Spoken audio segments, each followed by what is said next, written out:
Question qui revient très souvent, mais je préférerais qu'on me demande, par rapport à mon projet, mes conditions et mes objectifs, quelle est la meilleure orientation pour mon projet de maison. C'est parti.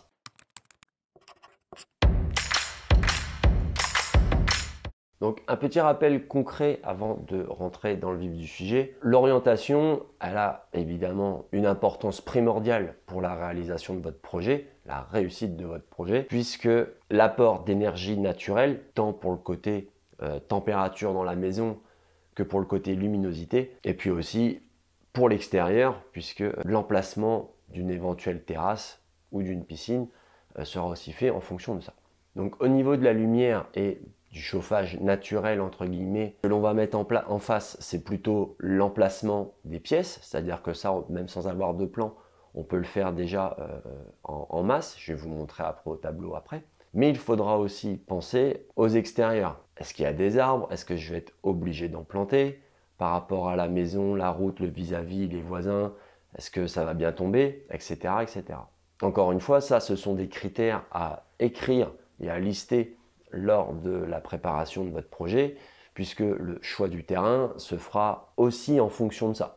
Même si votre priorité est la localisation géographique, vous allez probablement, et je l'espère, avoir le choix pour placer votre maison et satisfaire vos critères. Et c'est pas forcément simple de savoir comment exactement le soleil bouge. Enfin, quand on n'a jamais fait, quand on n'a jamais eu besoin de se poser la question, pas quelque chose d'inné chez nous. C'est peut-être vrai il y a quelques milliers d'années, mais ça ne l'est plus aujourd'hui. Rien que le fait que le soleil se lève à l'est et se couche à l'ouest, voilà, ça arrive qu'on confonde tout simplement. Donc, on va faire un petit rappel quand même au tableau de détails très simple à comprendre.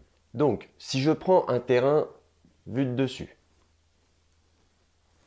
on va se simplifier la vie, on va se dire qu'on a l'est ici, le sud ici, l'ouest, le nord. Le soleil va se lever ici et va parcourir le terrain comme ceci. Autant vous dire que si votre maison est placée comme ceci, ici il n'y aura jamais le soleil. Donc là, il est évident de se dire qu'au niveau masse, je vais changer de couleur. Ce que l'on privilégie, évidemment, ce sont des ouvertures majoritairement de ce côté-ci, afin de bénéficier d'un maximum de lumière et d'apport d'énergie. Les pièces que l'on va retrouver ici, ce sont souvent la pièce de vie, et on va plutôt retrouver les chambres de ce côté-ci. Mais après, ce qu'il faut bien comprendre au niveau du choix de votre terrain, et j'insiste sur les extérieurs, je vais prendre l'exemple d'un lotissement parce que c'est peut-être plus vrai en lotissement. On va se retrouver, pourquoi pas, avec une route ici. Et donc, d'autres terrains ici. Et là, c'est toujours pareil. Notre soleil, il passe ici. C'est la même chose. Et donc, il va y avoir un côté du lotissement où on aura une terrasse le long de la route, si on souhaite bénéficier du soleil sur la terrasse. Et à l'inverse, peut-être que là derrière c'est un champ, où les terrasses seront plus sur les côtés, où il y aura le moins de vis-à-vis. Donc ça, il faut absolument y penser, parce que c'est peut-être un détail important pour vous. Maintenant, on va prendre l'exemple d'une maison, une coupe de maison. Je vais prendre une maison à étage. Et maintenant, ce qu'il faut comprendre, c'est que le soleil, selon les saisons, il a une certaine hauteur à l'horizon. Et donc, l'été, on va être plutôt sur cette hauteur-là, avec un rayonnement très fort, plus vertical. Et en hiver, on va plutôt être comme ça. Donc, selon les régions, votre zone d'ensoleillement, évidemment, il y a des régions où on va prévoir une terrasse en dur abritée avec un toit plat, parce que l'été, ça chauffe très fort, même voire trop fort. Et puis, si vous êtes obligé de planter des arbres, du coup, ou une haie, telle hauteur, enfin ça, ce sera en fonction du terrain, peut-être que mettre des haies persistantes, c'est pas une bonne idée, ou des arbres qui ne perdent pas leurs feuilles, peut-être que c'est une mauvaise idée, puisque ils pourraient tout simplement vous bloquer le soleil directement dans la maison. Donc voilà, je voulais juste éclaircir très simplement, très succinctement ces points-là. Puis là, je vous montre une petite appli avec laquelle vous pourrez vous balader sur vos visites de terrain. C'est parti. Donc cette appli, elle s'appelle tout bêtement la trajectoire du soleil. Je vous mettrai le lien en description, hein. Vous embêtez pas à chercher ça là tout de suite. Donc j'ai activé la géolocalisation. Et donc voilà. Donc là, on a bien une photo de chez moi vue de dessus. Elle doit dater un tout petit peu puisque je vois qu'il y a la piscine ici, hein, une petite piscine plastique, donc rien de bien énorme. Et donc là, on voit bien l'orientation, puisque au niveau du portail, on est bien côté est, là où se lève le soleil. Tac, donc là, je ne sais pas si vous voyez ici le portail. Donc on est ici.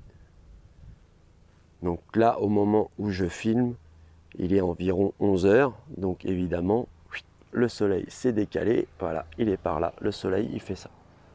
Et donc, il se couche derrière la maison. Donc là, concrètement, sur cette appli, on retrouve le parcours du soleil et on a uniquement besoin de l'essentiel. C'est-à-dire que là, en dessous, vous avez été-hiver, le parcours du soleil, et on a une hauteur, on a une vue 3D, donc c'est plutôt intéressant. Donc vous avez les heures de lever, de coucher, donc 6h, 22h. Et puis vous avez l'hiver de 9h à 17h. Mais vous voyez qu'à 1 heure près, on est quand même sur quelque chose de très précis. Moi, ce que je trouve sympa sur cette appli-là, c'est qu'on me place ici en hiver le soleil, et effectivement, il est bien au niveau hauteur derrière ces arbres. Alors, je le prends comme ça, parce que quand je dis c'est de la 3D, on imagine. Après, moi, je suis sur un cas concret où la maison est déjà faite. Mais voilà, vous pouvez très bien vous rendre sur n'importe quel terrain non construit où il y a déjà une route existante et vous allez tout de suite voir les déplacements du soleil. Et c'est vraiment l'appli la plus simple d'utilisation. Donc cette application est gratuite, il n'y a rien à faire dessus à part être géolocalisé. Donc pour vos visites de terrain, il n'y a aucune raison de vous en passer et de ne pas la télécharger.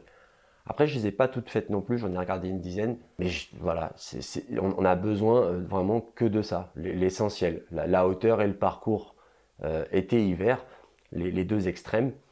Si ça colle, le printemps et l'automne, ça collera aussi. Donc j'espère que cette vidéo vous aura été utile. Si c'est le cas, n'hésitez pas à la liker, ça aide à faire grandir la chaîne. Je vous remercie parce que vous êtes de plus en plus nombreux à regarder les vidéos. Donc n'hésitez pas à vous abonner, ça fait toujours plaisir. Quant à moi, je vous dis à la prochaine. Allez, ciao!